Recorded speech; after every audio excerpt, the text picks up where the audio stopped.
Et ce matin, dans Vos animaux, nous avons choisi de parler d'un sujet souvent tabou, celui du deuil, de la perte de l'animal de compagnie. Une perte qui est souvent vécue comme un traumatisme, un moment où on manque parfois de repères d'informations, où on ne sait pas comment agir, ce que l'on peut espérer de ce moment si particulier lorsqu'il faut dire adieu à son animal. Pour nous parler de ce sujet, j'ai le plaisir de recevoir Philippe Thomas. Bonjour Philippe. Bonjour Natacha. Merci infiniment Philippe d'être avec nous ce matin. Vous êtes le fondateur d'une marque de pompes funèbres pour animaux qui s'appelle Estima. Vous allez bien sûr nous expliquer précisément en quoi cela consiste. Mais d'abord, j'ai envie de commencer par un sondage. Un sondage réalisé par vous-même, Estima, et par le site internet Wamiz, qui stipule que 82% des Français considèrent leur animal de compagnie comme un membre à part entière de la famille. Ce chiffre est très très important et il explique peut-être toute cette demande relativement nouvelle d'entourer ce moment de la perte de l'animal par un tas de précautions, de respect de ce qu'il a été, de ce qu'il nous a apporté, alors que par le passé, on en faisait assez peu de cas. Comment avez-vous vu évoluer les choses, Philippe ? J'ai vu évoluer les choses depuis 20 ans par ma place en tant que vétérinaire. J'ai constaté l'importance des animaux pour différents types de populations. Le regard de la société a changé, le regard des gens a changé sur l'animal de compagnie. Et indéniablement, je ne suis pas surpris par les chiffres de Wamiz. Bien sûr, je peux parler pour les gens qui aiment les animaux. Mais il est considéré comme un membre de la famille à part entière. On le voit dans la vie. Et moi, je le vois maintenant avec mon métier de pompe funèbre animale par rapport au deuil. Et alors, justement, à partir du moment où on le considère comme un membre à part entière de la famille, ça veut dire qu'on l'aime pendant sa vie, mais on a aussi envie de lui réserver, non pas une mort, mais une après-mort digne, en fait. C'est ça, je crois, le mot-clé, c'est le respect et la dignité. Tout à fait. Nous sommes animés de valeurs éthiques, nous, et on constate ça. Le respect est une valeur très très forte. Les gens ont envie que ça se finisse bien et même au-delà de l'animal vivant. C'est très étonnant. Et on voit une demande sociétale qui évolue vers ça. Les gens ont besoin d'être rassurés sur la façon dont il est traité une fois décédé. Ça ne s'arrête pas chez les vétérinaires lorsqu'ils perdent leur animal, leur petit compagnon. Ils veulent être sûrs et certains que derrière, ils soient traités avec respect. Ça, c'est quelque chose qu'on voit de plus en plus et qui est récent. Oui, parce que pendant longtemps, finalement, à partir du moment où on perdait son animal, alors souvent accompagné par le vétérinaire, on rentrait dans un espèce de blackout où on ne savait pas ce qui se passait derrière. Tout à fait. Et pendant une vingtaine d'années, nous avons construit cette société avec une espèce d'intimité avec les vétérinaires et une exclusivité. Et de plus en plus, les propriétaires se manifestent et interviennent. Donc, c'est plus une relation à deux entre nous et les vétos, puisque ça a été monté par des vétos. Aujourd'hui, c'est vraiment une relation où il faut garantir aux propriétaires. Le propriétaire a besoin de savoir, le propriétaire a besoin d'être rassuré, il a besoin de s'impliquer. Et surtout, ce qui est de plus en plus récent, c'est qu'il a besoin d'être accompagné. On sent que, comme pour un membre de la famille, ça ne s'arrête pas au moment où il est décédé. Les gens veulent du mémoriel, ils veulent du rituel. On veut rituel. rendre hommage peut-être tout simplement à tout cet amour que l'animal a donné à sa famille. Exactement. Je pense que les animaux donnent tellement aux gens. On ne peut pas nier à quel point notre société a besoin, cherche du sens, les gens, les enfants, les personnes âgées. Et l'animal donne sans compter. Il est généreux dans son amour pour les propriétaires. Et je pense que les propriétaires qui aiment les animaux ont à cœur de rendre. Et on sent il y a un rituel qui est nécessaire pour franchir cette étape. Et il y a une vraie souffrance du propriétaire sur le manque de l'animal demain. Donc on ne peut pas nier que demain, aujourd'hui, il a pris une place énorme, puisque le manque est cruel et le manque est douloureux et on a besoin d'assister les gens dans ce moment. Et justement, participer à ce moment, offrir quelque chose finalement pour ce moment, alors que précédemment, il n'y avait rien. Une fois que l'animal mourait, voilà, il était mort, c'était presque un point final. Offrir quelque chose, c'est aussi participer au deuil et accompagner le propriétaire de l'animal dans cette phase qui est absolument indispensable. Oui, tout à fait. Récupérer une pièce mémorielle, donc souvent une petite empreinte de patte, ou alors les gens demandent un petit bijou, ou l'urne tout simplement avec les cendres de leur animal qui permet de l'avoir à côté de soi. J'ai plein de témoignages de gens qui me disent grâce à vous maintenant il continue d'être à côté de nous comme il a toujours été. Il est mort mais il est là, l'urne est là sur une étagère. On va chez des gens, je me souviens très bien d'une assistante sociale qui allait chez une dame et qui m'avait dit, je suis surpris, j'ai vu On t'aime Pépito, il y avait l'urne, c'était marqué en dessous On t'aime Pépito, il était là, à côté d'eux, dans leur vie. Alors c'est vrai que c'est un touchant. sujet qui est un peu tabou, hein, Philippe Thomas. C'est pas un sujet qui est facile à aborder parce que déjà parler de la mort, c'est jamais facile. C'est vrai pour nous êtres humains, mais c'est vrai aussi pour nos animaux. Et alors que finalement c'est vraiment essentiel et ça apporte beaucoup de réconfort au propriétaire d'animal au moment où il perd son animal. Oui, je pense qu'il y a un vrai besoin quand je vois les témoignages de gens. C'est vraiment considéré comme un membre de la famille. Il faut bien réussir ce moment. Il faut que le départ soit fait sereinement. Donc c'est toute l'expertise qui est nécessaire pour un moment pareil, des gens qui ont de l'écoute, de l'empathie et un vrai savoir-faire. Et puis il faut accompagner les enfants, par exemple. Ce qui me frappe, par exemple, de plus en plus d'enfants, l'animal c'est le confident, c'est le compagnon des petits malheurs, des petits secrets d'enfance, de l'adolescence.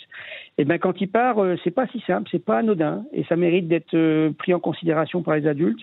Et c'est pour ça que cette ritualisation du deuil et du départ est quelque chose qui est nécessaire et qui est réclamé par les propriétaires aujourd'hui, vraiment. Bien sûr. Et d'ailleurs, par rapport aux enfants, et les psychologues le disent assez souvent, puisqu'on a eu l'occasion dans cette émission de parler des enfants et des animaux de compagnie, la perte de l'animal pour un enfant, c'est peut-être la première fois où l'enfant se trouve confronté à la mort. Et finalement, c'est important de pouvoir expliquer ce moment-là et de le vivre pleinement. N'hésitez pas à nous raconter, vous aussi, au standard de Sud Radio, au 0826 300 300, si vous avez connu des moments de perte d'un animal, si vous avez été dans un moment de grande solitude, parce que finalement, vous auriez aimé que ça se passe autrement. Racontez-nous comment ça s'est passé. On va passer la parole justement à Ghislaine. Bonjour Ghislaine. Bonjour. Merci beaucoup d'être avec nous sur l'antenne de Sud Radio. Ghislaine, vous avez perdu des animaux ? Oui, moi j'en ai perdu 5 qui malheureusement ont été empoisonnés grâce à la gentillesse des personnes, n'est-ce pas Voilà. Donc j'ai des chihuahuas parce que nous sommes un ancien petit élevage de chihuahuas. D'accord. Et il y a 3 ans de ça, lorsque nous avons arrêté l'élevage de chihuahuas, nous avons gardé nos bébés. Bien sûr. Et donc j'avais un petit mâle qui s'appelait Libertou parce que nous sommes d'origine corse, donc ils ont tous des noms corse bien sûr. Et alors j'avais Libertou qui a été empoisonné le 5 septembre. J'ai Loubou qui a été empoisonné le 17 septembre. Ah oui, c'est une série, une mauvaise série. Voilà, Grazia qui a été empoisonné le 24 septembre. Gioia et Marcellino qui ont été empoisonnés le 2 octobre. D'accord.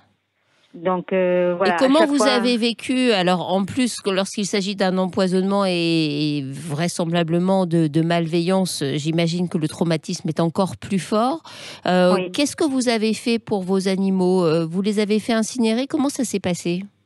Alors il y en a qui ont été incinérés, il y en a qui ont été parce que ça coûte très cher malheureusement. Oui. Et donc, on n'a pas pu les faire tous incinérer. Il y en a qui ont été enterrés dans notre jardin. D'accord. Et mon mari est en train de réaliser une espèce de phare.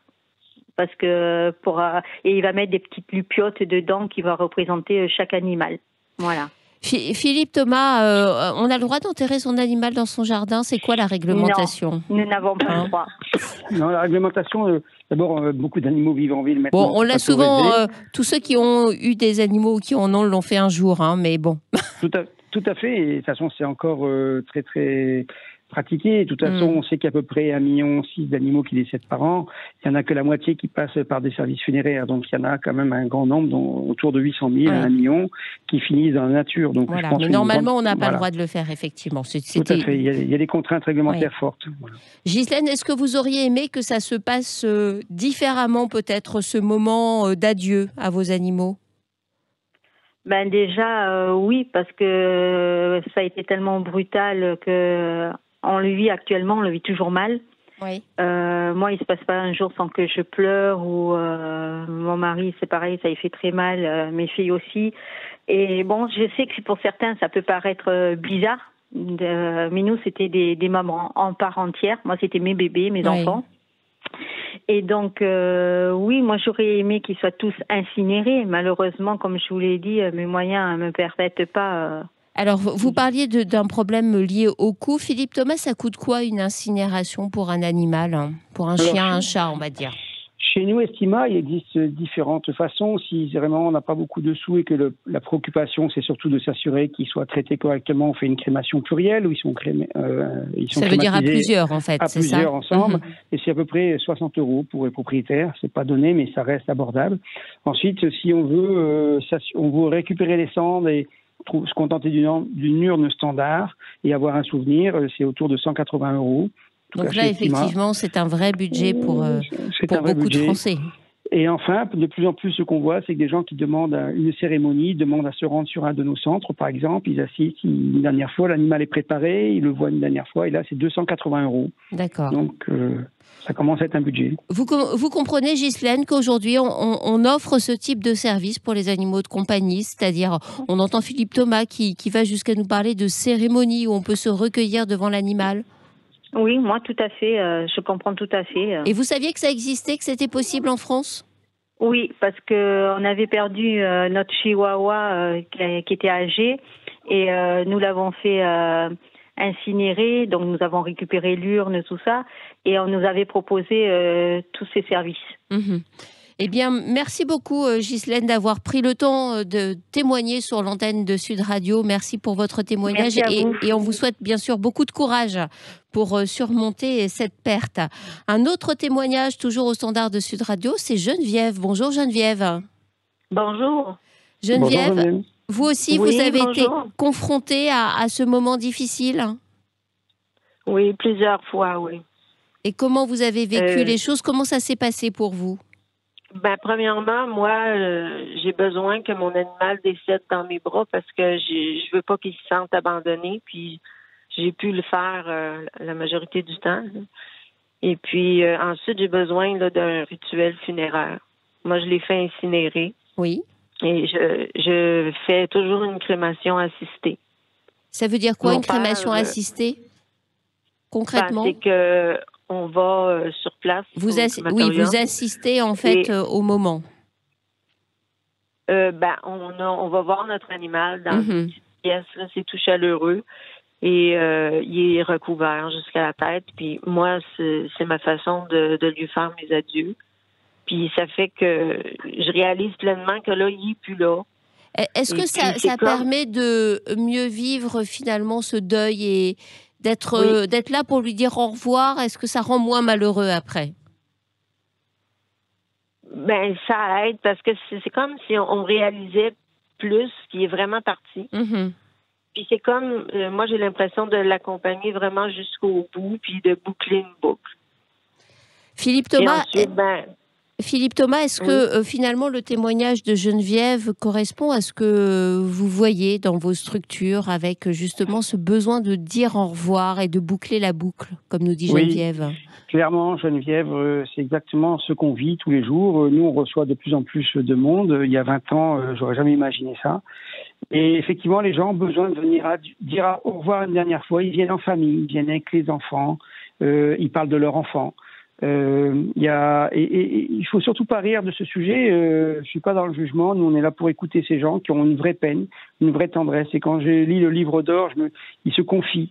Ils ont besoin de parler. Donc, c'est un moment douloureux et qui a besoin d'être accompagné. Et effectivement, pour un certain nombre de gens, il faut ritualiser. Donc, je me retrouve complètement dans ce que dit Geneviève. C'est l'impression que c'est vraiment ce que je vis depuis des années dans cette société, quoi. Geneviève, vous avez repris des animaux depuis? Oui. Bon, oui. Donc ça ne vous a pas fait peur? Non. Vous ne redoutez pas ce moment en vous disant non, je ne reprends pas parce que j'ai trop de peine quand ils s'en vont? Non, parce qu'on développe tellement un lien fort avec un animal. C'est un amour inconditionnel. C'est un amour pur. Mais moi, j'ai besoin de ça dans ma vie. Eh bien, merci beaucoup Geneviève pour ce très beau témoignage et nous sommes nombreux à avoir besoin de ça dans nos vies. Merci infiniment Geneviève, on vous souhaite un excellent week-end. Philippe Thomas, quand on imagine cette période de cérémonie où on vient dire au revoir à l'animal, vous accompagnez les gens, vous intervenez dans ce moment-là, comment ça se passe ? Les gens prennent rendez-vous, souvent, ils ont été envoyés par un vétérinaire ou spontanément, de plus en plus, ils nous contactent. On planifie le rendez-vous. Entre-temps, nous avons récupéré le corps par le vétérinaire. Parfois, les gens nous les amènent aussi directement. Et lorsqu'ils viennent, l'animal a été préparé, donc on accueille les gens, on écoute, ils viennent en famille, ensuite on les met dans un petit salon, on écoute leurs demandes, parfois ils ont des demandes, ils veulent récupérer quelques poils, ils veulent faire une empreinte, ils demandent s'ils peuvent choisir une urne, ils demandent un bijou funéraire. Toutes ces demandes-là, on les écoute, on essaye d'y répondre, et ensuite ils vont dans une pièce où ils peuvent se recueillir une dernière fois. Et ça, c'est vraiment un moment touchant, on a présenté l'animal au mieux, ils le caressent, voir un peu les moments de... c'est assez riche en émotions. Et après, il vient le moment de le revoir. On ferme le cercueil en carton et l'animal part. Alors à ce moment-là, la plupart du temps en France, on ne peut pas laisser les gens rentrer dans les pièces où il y a les fours. Donc les gens retournent dans le petit salon et là, il y a un écran vidéo. Et ils peuvent assister effectivement à la climatisation de l'animal. Et après... Au bout de quelques temps, on revient pour leur apporter les cendres. Et des fois, les gens attendent pendant 1 heure, 1 heure et demie sur nos centres. Et la plupart du temps, il y a des petits jardins qui sont aménagés autour. Ils vont se recueillir, ils vont s'asseoir sur un banc.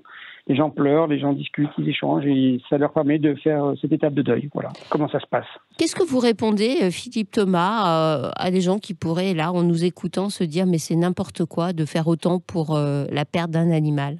Alors, je suis pas sûre qu'il y en ait beaucoup qui pensent ça dans les auditeurs de vos animaux parce que ce sont beaucoup d'amoureux des animaux, mais cette idée peut malgré tout traverser certains esprits. Qu'est-ce qu'on peut leur répondre ? Je pense que ce qu'on fait indéniablement est utile et moi j'ai l'impression qu'on apporte du bonheur aux gens dans un moment difficile. Alors les jugements, je m'arrête pas à ça. Chacun dans le monde peut contribuer à sa mesure et à sa portée à améliorer la vie des gens. Moi, je trouve mon personnel est formé. On adore notre métier, on adore notre société. Quand je vois les témoignages des gens me disent merci, merci pour tout, gardez ces valeurs. Je vois, merci pour l'accompagnement que vous avez fait auprès d'Arthur. Il était si beau et bien présenté. Nous avons pu lui laisser un dernier mot, lui donner tout notre amour une dernière fois. Voilà, le personnel est très à l'écoute. Ça, ce sont des témoignages qui figurent sur votre livre d'or. Tout à fait. Et moi, j'ai le sentiment qu'on ne profite pas des gens, on les accompagne. Que dire à ça effectivement, on peut rire. Moi, je suis touché la semaine dernière. 9 personnes sont arrivées sur le centre et m'ont dit j'ai eu 4 enfants et on vient de perdre le dernier. Il a 36 ans. On a été surpris. Et en fait, ils parlaient de leur perroquet. Et ils sont venus faire qu'est-ce que vous voulez que je vous dise? Bien sûr. Mais si on s'arrête à ça, on n'avance pas aujourd'hui. On peut pas. Finalement, un peu d'humanité, ça fait du bien. Oui. On va donner la parole à une dernière auditrice sur ce thème. C'est Séverine qui a composé le numéro du Standard. Bonjour Séverine. Bonjour. Merci beaucoup d'être avec nous. Comment vous réagissez, vous, par rapport à tout ce que vous venez d'entendre, par rapport à cet accompagnement nécessaire pour beaucoup de propriétaires d'animaux quand ils perdent leur animal ? Moi, je trouve que c'est vrai que pour avoir des animaux et pour en avoir perdu, c'est vrai que c'est dur pour chacun parce qu'on y tient à nos animaux. Moi, j'ai perdu, c'est un cochon d'Inde, mais je l'adorais. Je l'ai perdu la semaine dernière. Et donc, ça a été dur, forcément. En plus, j'ai une petite fille de 20 mois, alors elle la cherche partout. Oui. Et c'est un petit peu compliqué, mais après, moi, je pense qu'on est amoureux de nos bêtes. Alors forcément, quand ils sont plus là, on a besoin de faire le deuil. C'est très bien qu'il y ait des gens pour les incinérer, pour nous entourer. Je pense que pour le moral de chacun, c'est très bien pour nous. Ouais. Eh bien, merci beaucoup Séverine pour votre témoignage. Philippe Thomas, juste un dernier point, parce que je crois que ça a été pendant un certain temps un frein un peu à tout cela, c'était le problème de la traçabilité. Aujourd'hui, vous êtes capable de garantir aux propriétaires d'animaux cette traçabilité et ce respect total de leur animal lorsqu'ils vous le confient. Tout à fait. On met en place une procédure, c'est garanti, il y a un code barre et après il y a une identification dès la prise en charge du corps par le vétérinaire ou par une de nos agences Estima et on garantit que les cendres qui sont restituées à la famille sont bien celles de l'animal.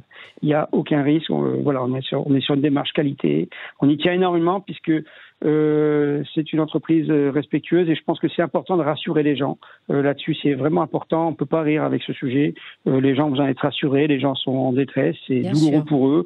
Donc, je pense que la moindre chose, c'est de leur garantir et qu'on travaille proprement. Et la traçabilité, pour nous, c'est le leitmotiv permanent. Voilà. Eh bien, merci beaucoup d'être venu témoigner sur l'antenne de Sud Radio, Philippe Thomas. Et puis, on est content d'avoir parlé d'Estima ce matin parce qu'il faut aussi parler de cette thématique. Allez.